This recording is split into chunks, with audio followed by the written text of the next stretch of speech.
আসসালামু আলাইকুম প্রিয় দর্শক, অন্য মঞ্চের আলাপ চাইতায় আপনাদের সকলকে আমন্ত্রণ জানাচ্ছি। দৈনিক কালের কণ্ঠ ই পেপারে আজ 23শে ফেব্রুয়ারি রাষ্ট্রপতি শাহাবুদ্দিন চুপ্পুর একটি সাক্ষাৎকার প্রকাশিত হয়েছে। এই সাক্ষাৎকারটি পড়ে আমার মনে প্রশ্ন জেগেছে, রাষ্ট্রপতি হয়ে যেসব কথা আজ বলছেন তিনি, সেটা কিসের লক্ষণ? সব দোষ ইউনূসের ঘাড়ে চাপিয়ে নিজেকে একজন অত্যাচারিত, নিপীড়িত, লাঞ্ছিত, বঞ্চিত রাষ্ট্রপতি হিসেবে এই যে তুলে ধরে মানুষের সহানুভূতি পাওয়ার চেষ্টা, এর কতটুকু গ্রহণযোগ্য? নিজের মুখে যা তিনি বলেছেন তাতে মোহাম্মদ ইউনূসকে অসভ্য, অত্যাচারী, আইন ভঙ্গকারী প্রশাসক হিসেবে মানুষ বেশি গালি দেবে, নাকি রাষ্ট্রপতি শাহাবুদ্দিনকে অযোগ্য, অপদার্থ, ভীরু, মেরুদণ্ডহীন রাষ্ট্রপতি হিসেবে বেশি গালি দেবে, যিনি প্রাণ ভয়ে কাতর হয়ে মোহাম্মদ ইউনূসের অসভ্য সরকারকে যা খুশি তাই করার সুযোগ দিয়ে গিয়েছেন বিনা প্রতিবাদে? তিনি এখন কান্নাকাটি করে এই যে নিজের অপরাধ মুছে দেওয়ার চেষ্টা করছেন, এটা কতটা গ্রহণযোগ্য? এই নিয়ে এখনকার প্রতিবেদন। আমার মনে হয় আপনাদের মনেও এই প্রশ্ন অনেকের মনেই জেগেছে। তবে প্রথমেই ডেসক্রিপশনে ন্যাকা চৈতন কথাটির ব্যবহার দৃষ্টিকটু লাগতে পারে অনেকের কাছে, তাই একটু কারণ দর্শাই। অনেক ভেবেও এর চেয়ে লাকসই কোনো কথা খুঁজে পাইনি, তাই রেখেছি। কারো খারাপ লাগলে মাফ করবেন। রাষ্ট্রপতির সাম্প্রতিক সাক্ষাৎকারটি আসলে দুটো স্তরে পড়া দরকার। তিনি কি বর্ণনা দিচ্ছেন ঘটনার, এটা প্রথম। আর দ্বিতীয় হচ্ছে সেই প্রেক্ষাপটে সাংবিধানিক ও নৈতিকভাবে তার নিজের ভূমিকা কতটা গ্রহণযোগ্য ছিল। রাষ্ট্রপতি নিজের ভাষায় কি ঘটেছে? কালের কণ্ঠকে দেওয়া সাক্ষাৎকারে শাহাবুদ্দিন বলেছেন, অন্তর্বর্তী সরকারের 1.5 বছর তাকে পুরো অন্ধকারে রাখা হয়েছিল এবং রেখেছেন প্রধান উপদেষ্টা মোহাম্মদ ইউনূস। তিনি বারবার সংবিধানের বিধান মানেননি। ইউনূস বিদেশে গেছেন 14-15 বার, কিন্তু একবারও তাকে আনুষ্ঠানিকভাবে জানাননি, ফিরে এসে দেখাও করেননি। তিনি বলেছেন, ওই সময়ে বহু অধ্যাদেশ জারি হয়েছে, যার অনেকগুলো তার নিজের মতে অপ্রয়োজনীয় এবং সাংবিধানিক ভিত্তি দুর্বল ছিল বা সোজা কথায় অসাংবিধানিক ছিল। তিনি দাবি করেছেন যে পুরো সময়টা সেনাবাহিনী তার পাশে ছিল। সেনাবাহিনী তাকে আশ্বস্ত করেছে, আপনি সর্বাধিনায়ক, আপনার পরাজয় মানে পুরো বাহিনীর পরাজয়, আমরা সেটা হতে দেব না। একই সঙ্গে তিনি আবার ভবিষ্যতের মুখ চেয়ে উল্লেখ করেছেন, বিএনপির শীর্ষ নেতৃত্ব ও তারেক রহমান সংবিধানের ধারাবাহিকতা রক্ষায় তার পাশে ছিল। এমনকি তারেক রহমানের ব্যক্তিগত প্রশংসাও তিনি করেছেন তার এই সাক্ষাৎকারে। এর আগে 2025 সালের ডিসেম্বরে রয়টার্সকে দেওয়া সাক্ষাৎকারে, যা প্রথম আলো, গ্লোবাল টিভি ইত্যাদি মাধ্যমে এসেছে, সেখানে তিনি অভিযোগ করেছিলেন ইউনূসের নেতৃত্বাধীন অন্তর্বর্তী সরকার তার প্রেস বিভাগকে সরিয়ে দিয়েছে। তিনি কাউকে একটা চিঠি লিখতে গেলে, কাউকে কোনো উত্তর দিতে গেলে সেটাও তিনি পারেন না। বিদেশি মিশন থেকে রাষ্ট্রপতির ছবি নামিয়ে দেওয়া হয়েছে, তিনি চিঠি লিখেও কোনো সাড়া পাননি। এতে তিনি অপমানিত, কণ্ঠরুদ্ধ বোধ করছেন। তবে নির্বাচন পর্যন্ত তিনি নাকি সাংবিধানিক দায়িত্বের খাতিরে তার পদে থেকে গিয়েছেন। সব মিলিয়ে রাষ্ট্রপতি নিজের আঁকা ছবিটা এরকম দাঁড়ায়। তিনি 1 সপ্তাহ আগে পর্যন্ত একরকম প্যালেস প্রিজনার বা প্রাসাদ বন্দী, মুখ বুজে নিঃশব্দে অপমান সহ্য করা এক করুণ চরিত্র। বাংলাদেশের সংবিধান অনুচ্ছেদ 48 স্পষ্টভাবে বলে, রাষ্ট্রপতি রাষ্ট্রের প্রধান হলেও তিনি প্রায় সব কাজেই প্রধানমন্ত্রীর উপদেশ অনুযায়ী কাজ করেন। কেবল প্রধানমন্ত্রী ও প্রধান বিচারপতি নিয়োগের ক্ষেত্রে তিনি স্বাধীনভাবে কাজ করতে পারেন। প্রেসিডেন্টের নিজস্ব সরাসরি নির্বাহী ক্ষমতা সীমিত। তিনি মূলত আনুষ্ঠানিক প্রধান। কিছু নিয়োগ ক্ষমতা, সাংবিধানিক ধারাবাহিকতা রক্ষা আর প্রেরোগেটিভ অফ মার্সি, কারো মৃত্যুদণ্ড হলে, কোনো বড় কোনো দণ্ডদান হলে ক্ষমা প্রদানের অধিকার তার আছে। সমস্যা হলো 2011 সালে 15তম সংশোধনীর মাধ্যমে তত্ত্বাবধায়ক ব্যবস্থা তুলে নেয়ার পর থেকে সংবিধানে কোনো ইন্টারিম বা কেয়ারটেকার সরকারের বিধান নেই। 2024 সালের জুলাই আগস্টের উত্তাল ছাত্র জনতার আন্দোলন আর শেখ হাসিনার আকস্মিক দেশত্যাগের পর যে আন্তঃকালীন সরকার গঠিত হয় সেটা নিজেই সংবিধান বহির্ভূত বা এক্সট্রা কনস্টিটিউশনাল, অর্থাৎ সংবিধানের ধারায় এসব লেখা নেই, লেখা ছিল না। রাষ্ট্রপতি নিজে জানেন প্রধানমন্ত্রী শেখ হাসিনার পদত্যাগপত্র তার হাতে নেই, অথচ সুপ্রিম কোর্টের মতামত তিনিই চাইছেন। প্রধানমন্ত্রী পদত্যাগ করার ফলে যে সাংবিধানিক শূন্যতা তৈরি হয়েছে সেই পরিস্থিতি থেকে দেশকে বাঁচাবার জন্য তিনি নতুন মন্ত্রিসভা নিয়ে আসছেন। এগুলোর কোনোটাই সাংবিধানিক নয়। প্রধানমন্ত্রীর সুপারিশ ছাড়া সংসদ ভাঙা যায় না, তবু তিনি ভেঙেছেন। তিনিও তার মধ্যে অন্যতম। সংসদ ভাঙাটার কি সেই মুহূর্তে কোনো দরকার ছিল? নাও থাকতে পারে। এটা তো দেশ চালাবে, চালাক না। পরে supreme court doctrine of necessity তত্ত্বে সেটাকে বৈধতা দেয়, যেন সাংবিধানিক শূন্যতা সাময়িকভাবে পূরণ করা যায়। এই পরিস্থিতিতে মানতেই হয় প্রেসিডেন্টের ভূমিকা এক ধরনের ধূসর এলাকায় পড়ে যায়, একটা গ্রে এরিয়া। সংবিধান তাকে খুব বেশি হাতিয়ার দেয় না। আবার তিনি কিন্তু বাস্তবে ইউনূসকে শপথ পড়িয়েছেন, সংসদ ভেঙেছেন এবং পুরো অবৈধ ব্যবস্থাটিকে এক ধরনের রাষ্ট্রীয় বৈধতার ছাপ দিয়েছেন। এটা তিনিই দিয়েছেন। সুতরাং আমি কিছুই করতে পারতাম না এমন সরলীকরণ পুরো সত্যি নয়। আবার চাইলে একাই সব থামিয়ে দিতে পারতেন তিনি, এটাও সাংবিধানিক বাস্তবতার সঙ্গে খাপ খায় না। তার হাতে কি কি বাস্তব হাতিয়ার ছিল? অন্তর্বর্তী সরকার গঠনের পর, সংসদ ভেঙে দেওয়ার পর বাস্তবে শাহাবুদ্দিনের হাতে অন্তত 3 ধরনের ক্ষমতা বা হাতিয়ার ছিল, যেগুলো তিনি ব্যবহারই করেননি বা করতে চাননি। এই ক্ষমতাগুলো কি কি? একটা হচ্ছে নৈতিক ও প্রতীকী ক্ষমতা, যেটা তিনি ব্যবহার করতে পারতেন। রাষ্ট্রপতি হিসেবে তার সবচেয়ে বড় শক্তি ছিল জনতার সামনে একটা নৈতিক অবস্থান নেয়া। তিনি সরাসরি জাতির উদ্দেশ্যে ভাষণ দিয়ে বলতে পারতেন যে তিনি কোনো সিদ্ধান্তের সঙ্গে একমত নন, কোথায় তিনি সংবিধান বহির্ভূত চাপ অনুভব করছেন, অথবা কোনো অধ্যাদেশকে তিনি সাংবিধানিকভাবে প্রশ্নবিদ্ধ মনে করছেন। 5 তারিখে শেখ হাসিনা চলে এলেন, সেনাবাহিনী তার সাথে রয়েছে তিনি নিজেই বলছেন, অথচ 8 তারিখে নতুন সরকার এলো। এই 3 দিনে তিনি কোনো কথা বললেন না দেশের মানুষের উদ্দেশ্যে। বাস্তবে এর পরে তিনি 1.5 বছরও কিছুই করেননি, সম্পূর্ণ নীরব ছিলেন। কালের কণ্ঠকে যে প্রাণ খুলে সাক্ষাৎকার দিলেন তিনি, সেটি এসেছে নিরাপদ দূরত্ব তৈরি হয়ে যাওয়ার পর, যখন বুঝেছেন তার প্রাণের ভয় নেই। এত তার প্রাণের মায়া, দেশের থেকেও বড় তার প্রাণের মায়া এত। কি করতে পারত তাকে ইউনূস সরকার? কিছুই করতে পারত না। তিনি যখন বুঝেছেন নিরাপদ হয়েছেন, তখন তিনি নিজেই এখন বলছেন যে বহু অধ্যাদেশ অপ্রয়োজনীয়, অসাংবিধানিক ছিল, অথচ সেগুলোর অনেকগুলোকে অনুমোদন তিনিই দিয়েছেন। কেন না দিলে কি হতো?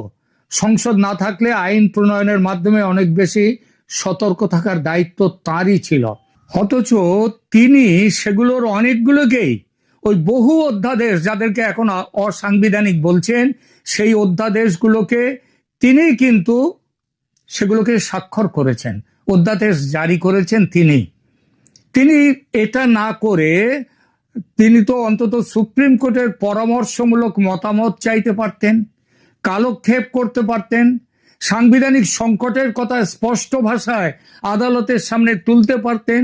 সে ধরনের সক্রিয়তা কোথাও দেখা যায়নি তার পক্ষ থেকে। শেষ অবলম্বন হিসেবে পদত্যাগ বা হুমকিটাও তো অন্তত দিতে পারতেন। ছোবল না দেন, ফোঁসটুকু তো দিতে পারতেন।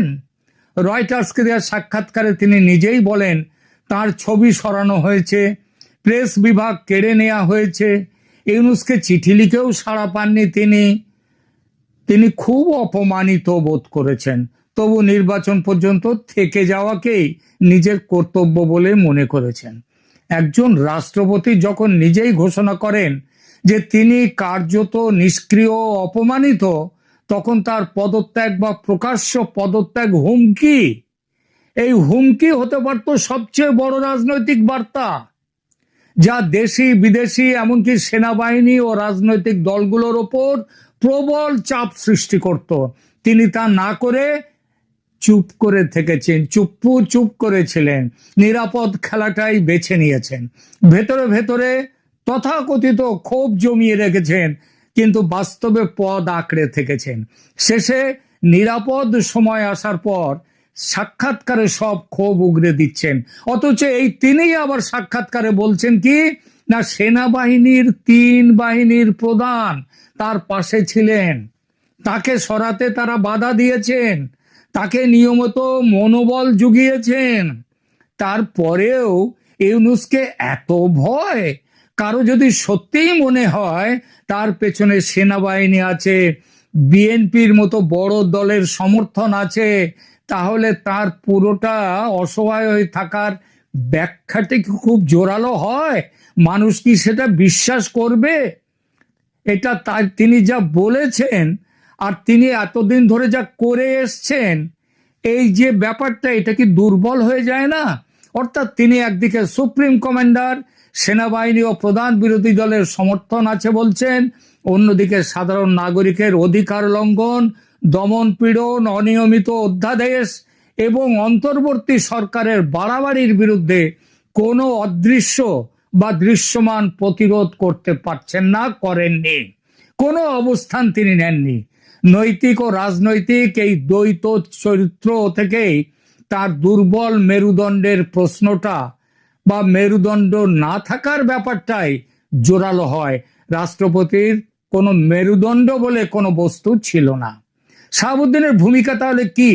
ভীরুতা, সুযোগ সন্ধান, নাকি শুধু কাঠামোগত সীমাবদ্ধতা? তথ্যগুলি একসঙ্গে রেখে দেখলে কিছু বিষয় পরিষ্কার হয়। সেটা হচ্ছে কাঠামোগত সীমাবদ্ধতা। এটা আগেই বলেছি, 2011 উত্তর সংবিধান প্রেসিডেন্টকে পুরোপুরি প্রতীকী করে ফেলেছে। সংসদ না থাকলে, প্রধানমন্ত্রী না থাকলে আইনি ধূসরতায় প্রেসিডেন্টের প্রতিটি সক্রিয় পদক্ষেপ নিয়েই ঝুঁকি ছিল, এটা মানতে হয়। বিশেষ করে সেনাবাহিনী, ছাত্রনেতা, বিদেশি শক্তি সব মিলিয়ে এক বহুমাত্রিক শক্তির খেলা খেলেছিল তখন। তাই তাকে সব ক্ষমতাধর রাজার মতো কল্পনা করা অতি সরলীকরণ। প্রতিদিনের দমন পীড়ন, মানবাধিকার লঙ্ঘন, অতিরিক্ত বল প্রয়োগের প্রত্যক্ষ দায় পড়ে রাষ্ট্রপতির নয়, প্রধানত চালক এর সরকার যে সেই সরকারের ওপর। কিন্তু নৈতিক ও রাজনৈতিক সাহসের ঘাটতির দায় রাষ্ট্রপতির ওপরেও আসে। তিনি নিজেই বারবার বলেছেন অনেক সিদ্ধান্তে তার আপত্তি ছিল, তিনি অপমানিত হয়েছিলেন, তার ছবি সরানো হয়েছে, তার কণ্ঠ রোধ করা হয়েছে। যদি সত্যিই তাই হয়, তাহলে তার নীরবতা এবং পদ আঁকড়ে থাকার সিদ্ধান্তকে অন্য কিছু বলা কঠিন। এটা ন্যূনতম নৈতিক সাহসের ঘাটতি, এক ধরনের ভয়ঙ্কর ভীরু সমঝোতা। রাষ্ট্রের সর্বোচ্চ আনুষ্ঠানিক পদে থাকা একজন মানুষের কাছ থেকে নাগরিকরা আশা করেন তিনি অন্তত নিজের গলায় থাকা হালকা স্বরের যে মাইক্রোফোনটা আছে তার সদ্ব্যবহার করবেন। শাহাবুদ্দিন সেটা পুরোপুরি বন্ধ রেখেছেন 18 মাস। পরবর্তী সময়ে এখন এসে দায় ঝেড়ে ফেলার প্রবণতায় মুখ খুলেছেন। কালের কণ্ঠের সাক্ষাৎকারে তিনি এখন স্পষ্ট করে সব দায় ইউনূসের কাঁধে চাপিয়ে দিচ্ছেন। ইউনূস সংবিধানের বিধান মানেননি, অনেক অধ্যাদেশ অপ্রয়োজনীয়, আমাকে অন্ধকারে রেখেছেন ইত্যাদি। কিন্তু ইতিহাস যারা রচনা করবেন তাদের জন্য প্রশ্নটা থাকবে, যখন এসব চলছিল তখন আপনি রাষ্ট্রপ্রধান হিসেবে কি করেছেন? কাকে সতর্ক করেছেন? কোন অধ্যাদেশে সই দিতে কি অস্বীকৃতি জানিয়েছিলেন আপনি কেন সুপ্রিম কোর্টের কিংবা আইনজ্ঞদের তাদের মতামত চাননি? কেন জাতির উদ্দেশ্যে কোনো ভাষণ দেননি? কোথায় প্রকাশ্যে দাঁড়িয়ে বললেন, আর এখন বলছেন কি আমি এই পথে যেতে পারি না? কোথায় প্রকাশ্যে দাঁড়িয়ে কি একবার বলেছেন আমি এগুলো করব না? আপনি তো বলেননি। আমার ছেলেবেলার পাড়ায় এক বিখ্যাত মাতাল ছিল, কার্তিক দা। কোনো এক কারখানায় কাজ করত। মাঝরাতে বাড়ি ফিরে বউ ঠ্যাঙাতো। তখন কিছুক্ষণ তাদের বাচ্চারা চেঁচাতো আর কার্তিকদার বউ ঘন্টাখানেক খুব ডুকরে ডুকরে কাঁদতো। একদিন রাতে যথারীতি কার্তিকদার গলা পেলাম, মানে মদ খেয়ে বাড়ি ফিরেছে। শুরু হলো তার হম্বিতম্বি, তারপরে হলো বাচ্চাদের চিৎকার। যথারীতি বুঝতে পারলাম বউকে মারবে কিংবা কিছু একটা হচ্ছে, মারামারি মানে বউকে মারা। কিন্তু সেদিন বউ সবাই যখন, আশেপাশের বাড়ির সবাই যখন বউয়ের চিৎকার করে কান্না শোনার অপেক্ষা করছে, তখন হঠাৎই কান্না কার্তিকদার। তার বউয়ের কোনো কান্না নেই, কার্তিকদার কান্না। ওরে বাবা, মেরে ফেললো রে, বাঁচাও বাঁচাও, কে কোথায় আছো, বাঁচাও। বাঁচানোর লোক তো বস্তি এরিয়া ছিল পাশেই, বাঁচানোর লোক সব কাছে পিঠেই ছিল, তারা ছুটে গিয়ে বাঁচালো। পরে জেনেছিলাম কার্তিকদার বউ সেদিনের অত্যাচার সহ্য করতে না পেরে তৈরি ছিল।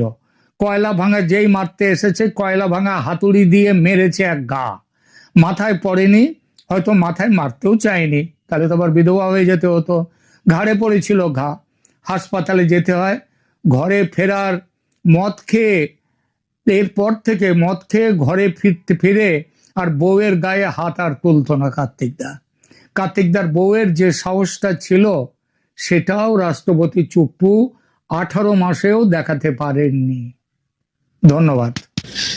গতকাল থেকে খুব আলোচিত একটি বিষয় নিয়ে মহামান্য রাষ্ট্রপতির বাংলাদেশের প্রধান একটি জাতীয় দৈনিক কালের কণ্ঠে সাক্ষাৎকার প্রসঙ্গে, এই সাক্ষাৎকারটি নিয়ে গতকাল থেকে বেশ তোড়জোড় আলাপ আলোচনা হচ্ছে দেশে বিদেশে। গতকাল কালের কণ্ঠ এক কিস্তি প্রকাশ করেছে, আজকে আর এক কিস্তি প্রকাশ করেছে। অনেক বিষয় আছে এই সাক্ষাৎকারে। এর মধ্যে খুব গুরুত্বপূর্ণ একটি বিষয়, সেটি হচ্ছে যে আওয়ামী লীগের রাষ্ট্রপতিকে বিএনপি কেন রক্ষা করলো, পর্দার আড়ালে অন্তর্বর্তী আমলে আসলে কি ঘটেছিল, আমরা সেটি একটু বুঝবার চেষ্টা করব। সেই সময়ের প্রধানমন্ত্রী শেখ হাসিনা দেশ ছেড়ে চলে গেছেন, প্রধান বিচারপতি পদত্যাগ করেছেন, স্পিকার নেই, চারপাশে যেন ক্লিন সুইপ চলছে। তখন আওয়ামী লীগ মনোনীত রাষ্ট্রপতি মোহাম্মদ শাহাবুদ্দিন কিভাবে টিকে গেলেন, কার ইশারায় বঙ্গভবন ঘেরাওয়ের রাতেও পদত্যাগ করেননি তিনি। দীর্ঘ সময় পর রাষ্ট্রপতি নিজেই মুখ খুলেছেন, তিনি জানিয়েছেন তার সেই দুঃসময়ে শতভাগ পাশে ছিল বিএনপি। কিন্তু কেন একটি বিরোধী দল তাদের ঘোর বিরোধী শিবিরের রাষ্ট্রপতিকে রক্ষায় মরিয়াছিল?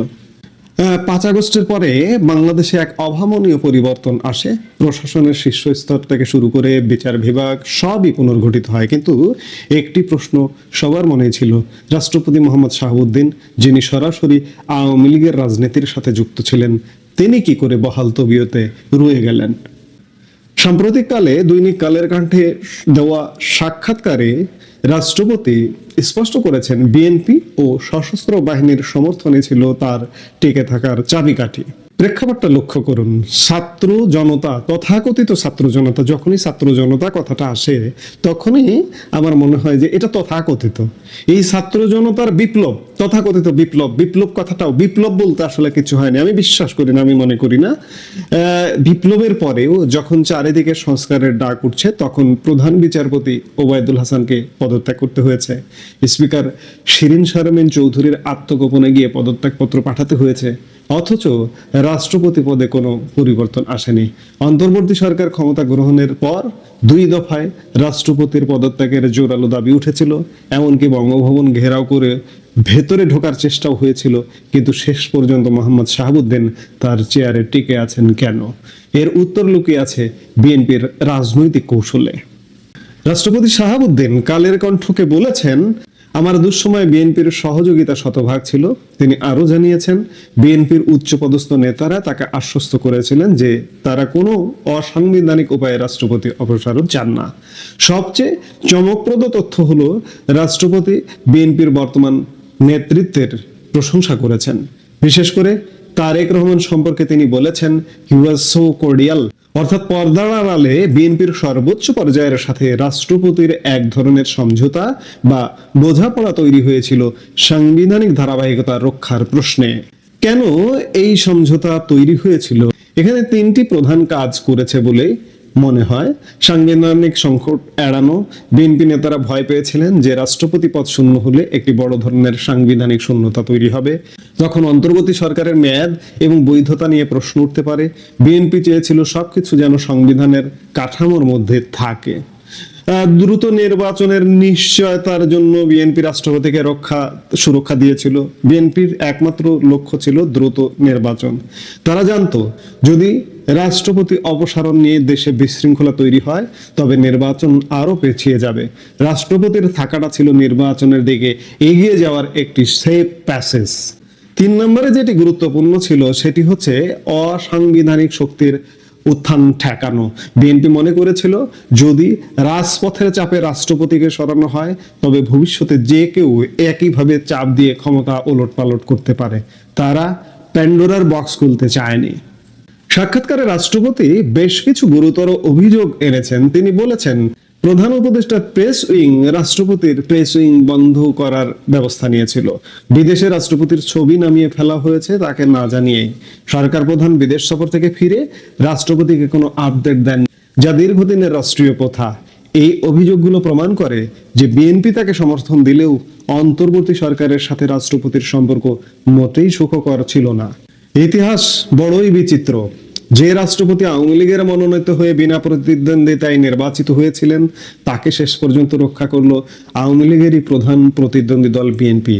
রাজনীতির এই জটিল দাবার চালে মোহাম্মদ শাহাবুদ্দিন টিকে গেলেন আর বিএনপি পেল সাংবিধানিক ধারাবাহিকতার তকমা।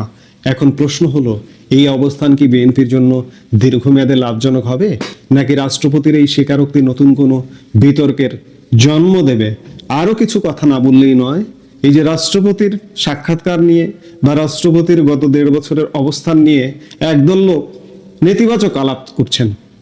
তারা বুঝবার চেষ্টা করছেন না যে রাষ্ট্রপতি যদি এই যে মাটি কামড়ে পড়ে না থাকতেন, বিএনপি সমর্থন না দিতেন, কিংবা সশস্ত্র বাহিনী যদি রাষ্ট্রপতির পেছনে না থাকতেন, আজকে কি হতো? আজকে আমরা গত 17 ফেব্রুয়ারি একটি নির্বাচনের মাধ্যমে একটি নির্বাচিত সরকার পেয়েছি। সেটি যেভাবেই হোক, একতরফা নির্বাচন হোক বা অংশগ্রহণহীন নির্বাচন হোক, যেভাবেই হোক, অন্ততপক্ষে বাংলাদেশের ললাটে যে একটা জগদ্দল পাথর বসেছিল সেই পাথরটা মুক্ত হয়েছে সাময়িকভাবে, আপাতত।